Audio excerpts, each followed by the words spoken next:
tala video oyo. Tomonaki abedashu edaki ndeko na biso ya mwasi oyo. Ayibaki to azwaki eloko na magazin afutaki te bakangaki ye. Tomonaki ba Willy Musheni ndenge baedaka ba chroniqueuse basavance basombela balekechu bakamera tomona. Tomona ba mesen mususu tilelo na bandeko baza kosunga bandeko na biso oya ba chroniqueuse bakangami na ba Grèce pe na Turquie. Tomona ba aide ya ndenge na ndenge tokomona baveka baza koede Héritier Watanabe. Lelo yo pe toza komona Sankara aza koede ata à travers mbongo na ete me à travers ndenge mususu ndenge asungaki mwana oyo batekaka matembele. Tozomona biloko ya ndenge na ndenge. Sikoyo botala video oyo eza kobimisa modele mususu ya sika ya bamensene. Ndeko mobali a observa mwana mwasi atekaka biloko amona ye mbula na mbula atekaka biloko alandaka ye. Sikoyo asombi biloko na ye nyonso pe asali ye bakado. Ndeko mwasi surprise azwi, choc azwi eleki même oyo ba chroniqueuse bakado bazwaka na bandeko na biso to batu mususu. Émotion makasi bolanda bino moko.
Mbote ba papa ba mama bandeko. Mbote barando na barandonete. Mbote batoyo balingaka rando na ba oyo balingaka rando te. Mbote ba jeune garçon na ba jeune fille. Mbote bana mike na ba bébé. Mbote ba Sainte Anuarite, Sainte Thérèse, Sainte Ingrid Kabongo.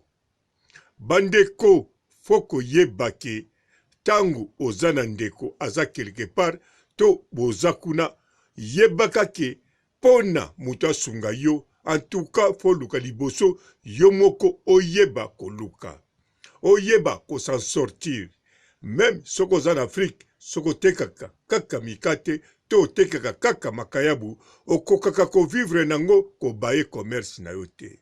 Soki pe otekaka 2000 ya ji to ya soda, en tout cas kozala découragé te ezakaka commerce na yo isaji esombelaka o fufu na biloko kolia. Parce que na mokili oyo eza na batu batalaka batu oyo akokaka eloko asalaka eloko avivraka nango. Ata omataka na yo te okangama kaka na modele bongo. En tout cas eza na batu bafelicitaka mutu nyonso oya debruyaka alukaka akoko vivre na mutoki na ye. Yango bozomona ba mesen ya boye babimaka pona kosunga mutu oyo amisungaka ye moko. Sikoyo niveau oya misungelaka na niveau wana asalaka alembaka musala na ete courage wana etindi mesene orie akende kokaba kaka na batu oyo basalaka eloko te baza kaka kozela batanda loboko bapesaka bango alobi te tika na sunga oyo amisungaka ye moko lokola ayebi komisunga ata amataka te makitaka te azokontinue mombongo na ye ntango nyonso na mombongo na ye oyo elesaka ye oyo emibatelaka ye oyo pe afutelaka bana na ye kelasi yango tomoni mesene ya boye apesi soki ndeko mwasi azwi émotion elakisi penzaki asentir oyo azwi eza bonheur moko oyo azelaki nanu te yango wana amoni mutu wana na ndenge ya kosakana te en bref bandeko basi ya boye ndenge omoni azwi émotion aza mutu moko ndenge asalaka mombongo na ye azelaka eloko ya mutu te parce que banda kala azwaka ne bakado te batu bakabelaka ye bazalaka na bango te loba mutu lokola yaza mwasi akolinga oria somba biloko alinga somba nzoto na ye me ye lokola atekaka nzoto te ateka kaka biloko nzoto na ye eza mpona mobali na ye antuka sikoyo mwana mobali ya boye na mutuka akabeli liboso ya batu sa koloba bamo ebele apesi ye mbala moko ndeko mwasi soka afukami soka leli azwi bemotion elakisi asentir émotion moko nzambe apesi ye asentir valeur moko bazwi na mokili na ndeko mobali valeur moko eloko moko especial pa na ye 2021 akokota ngo na grâce na esengo pe geste oyo bomoni esalami na vie na ye ekokozala banda botama nanu bakabela ye bongo te donc ndenge aza wana po abosana ngo na mémoire na ye ezali mwa pasi ndenge bomoni afukamaki wana azwi émotion ntango mpe akokende na ndako ere moko soki akanisi orie asepela akolela akoloba nzambe batu ya boye otindeli nga ndenge nini po azela yango te azela yango te yango wana bandeko ntango ozomona meme na famille na yo meme na quartier meme bisika boye omoni mutu moko avivraka na eloko yasalaka meme apusaka pusu en tout cas koseka ete parce que amilesaka alesaka na famille na ye kaka na musala wana aboyi na ye kotungisa mokili ata amataka te asali boye ayebi peke na vi na nga moko fo nasala makasi yango wana bamesene vraiment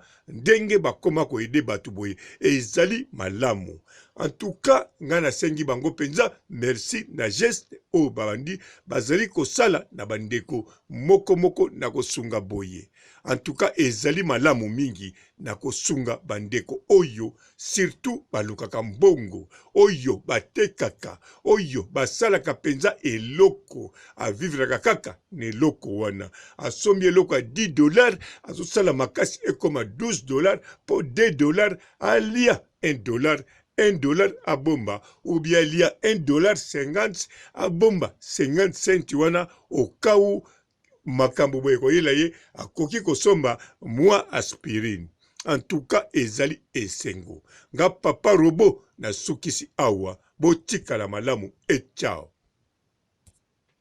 ne batampo ezo déranger bango coach Gisnon yazaka na Londres yasisa bato batampo ezatuli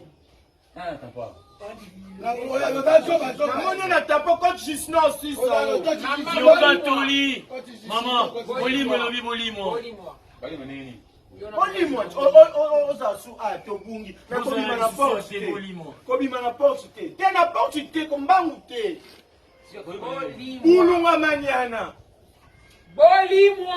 Bonjour fidèles internautes de www.elengiakomba TV. Bonjour, bonsoir, balandi nyonso ya Elengi ya Komba. Congolaise TV. Partout dans le monde, partout où vous êtes, partout où vous êtes, Elengi ya Komba TV vraiment. Bonjour, bonsoir, na abonné ba fan nyonso ya Elengi ya Komba Congolais TV. Bonjour à mon boss, on a appelé ça vraiment un pandi. Bonjour à mon boss, JP Kiama. Je salue mon boss Balobi, boss de boss Babi JP Kiama. Bonjour, na bakalanga kelenge ya combat congolais TV vraiment ngamu na zana chaîne ça kitoko ya boss na so jipe kia mata ay boss de boss ya ni ya danger donc ba samta longola zaki bu ya boss na biso jipe kiama nzambe na ngai ba boss bazali ba boss bazali jipe kiama les boss des boss. Napesi d'abord bonjour te ba mbote belé na mo boss JP Kiama wana na kozangisa ote donc na ko lekate sana napesa mo boss JP Kiama boss des boss. Mbote belé partout dans le monde, partout où vous êtes, partout où vous êtes, Elengi ya Combat TV vraiment. Bonjour, bonsoir na ba abonné ba fan nyonso ya Elengi ya Combat Congolais TV. Bonjour à mon boss, on a appelé ça vraiment un pandi. Bonjour à mon boss JP Kiama. Je salue mon boss Balobi, boss des boss Babi JP Kiama. Bonjour, na bakalanga kelenge ya combat congolais TV vraiment ngamu na zana chaîne ça kitoko ya boss na so jipe kia mata ay boss de boss ya ni ya danger donc ba samta longola zaki bu ya boss na biso jipe kiama nzambe na ngai ba boss bazali ba boss bazali jipe kiama les boss des boss. Napesi d'abord bonjour te ba mbote belé na mo boss JP Kiama wana na kozangisa ote donc na ko lekate sana napesa mo boss JP Kiama boss des boss.